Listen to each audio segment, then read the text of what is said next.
इंदापूर तालुक्यातील काजड येथील झगडे वस्तीवरती जो जोड कालवा आहे तो फुटला आणि त्यानंतर जो आहे तो शेतामध्ये पाणी गेलं.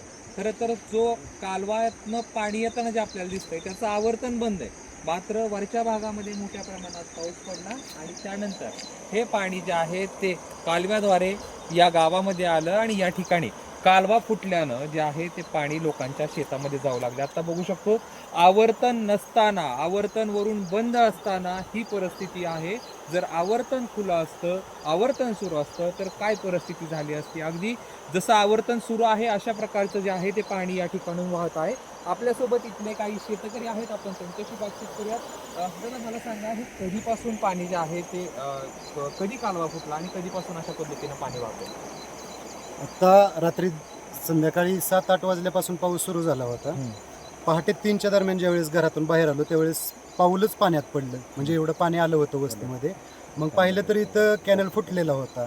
मग ते कॅनल फुटल्यामुळं जे पाणी वस्तीत येत होतं त्याच्यामुळं पूरस्थिती झाली होती सगळी. मग घरात तर पाणी शिरलंच, त्याबरोबर शेजारची पिकं आहेत, झेंडू, शेवगा, ऊस, मका, याच्यात पण 30-40 एकरापर्यंत सगळं पाणी पसरलेलं होतं. आणि तिथून जे कॅनलच्या खालून नळीतून खाली जातंय तिकडे पण 30-40 एकर जवळपास ऊस मक्यात पाणी शिरलेलं आहे. आणि पाण्याचा प्रवाह एवढा आहे की ते उकडून निघालेत ऊस, मका इत्यादी.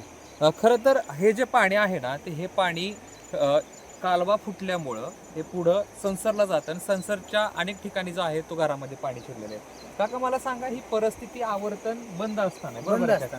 जर आवर्तन सुरू असतं तर काय झालं असतं?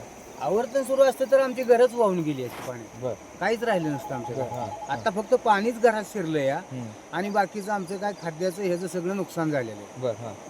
जर आवर्तनच चालू असतं तर आमची घरात काहीच राहत नव्हतं, सगळं वाहून जात होतं. अच्छा, पण हे कालवा कशामुळे फुटला काय वाटतं? कालवा फुटला म्हणजे 1 वर्षापूर्वी कालव्याचं काम केलेलं आहे. अच्छा. पहिला फुटलेला होता, ती 1 वर्षापूर्वी कॅनल परत त्यांनी दुरुस्त केला आणि 1 वर्षानंतर लगेच परत फुटला मे मध्येच कॅनल. काय म्हणत? आणि कॅनल मध्ये झाडं, इतकी झाडं येते कॅनल मध्ये की पाणीच जाऊ शकत नाही पुढे.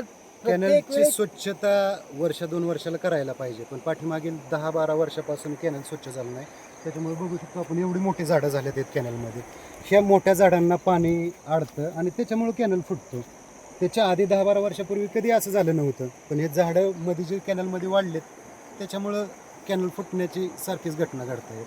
मागणी पाटबंधारे खात्याने ही स्वच्छता करून घ्यावी कॅनलची आणि जिथे जिथे फुटलेले किंवा कमकुवत वाटत आहेत कॅनल ते क्लिअर करावेत.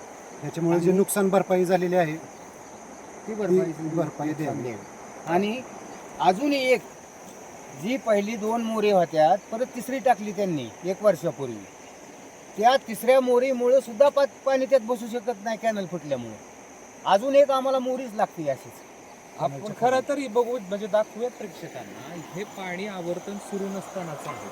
वरच्या भागामध्ये मोठ्या प्रमाणात पाऊस पडला आणि हा जो कॅनल आहे त्या ठिकाणी खाली आणि त्या पावसाचं पाणी या कॅनलमध्ये आलं आणि या ठिकाणी जे आहे ते काजड इथल्या झगडेवाडी या ठिकाणी, झगडे वस्ती या ठिकाणी. आणि या ठिकाणी आपण बघू शकतो, कॅमेरामॅनला आपण विनंती करूयात खरं तर हे दाखवावं सगळं.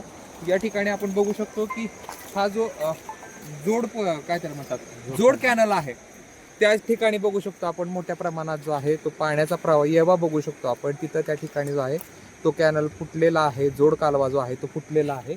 आणि या ठिकाणावरून तसंच ते पाणी जे आहे ते पुढच्या बाजूला म्हणजे संसरच्या बाजूला जात आहे आणि त्या संसरमधल्या ओढ्याला जो आहे तो पूर येऊन अनेकांच्या घरामध्ये जे आहे ते पाणी शिरलेलं आहे. आता खरं पाणी हे कमी झालं, बरोबर? कमी झाले.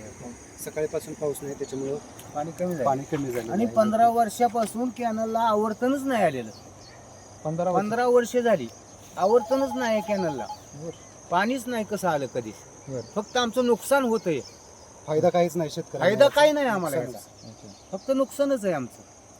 तर या ठिकाणी आपण हे बघूयात, या कालव्यामध्येच समोर मोठी झाडं आहेत आणि त्यामुळे हे जो आहे तो पाण्यातला प्रवाहाला जो आहे तो अडथळा निर्माण होतो आणि त्याच्यामुळे हा कॅनल फुटला.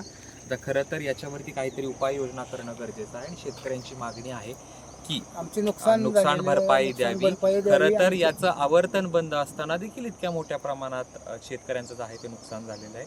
या नुकसानीला जबाबदार कोण, असा सवाल जो आहे ते शेतकरी विचारताना पाहायला मिळत आहे. Camera person Shreyas Jaydeep Bhagat, ABP Majha, काजड. सगळी वस्ती. एबीपी माझा, उघडा डोळे बघा नीट.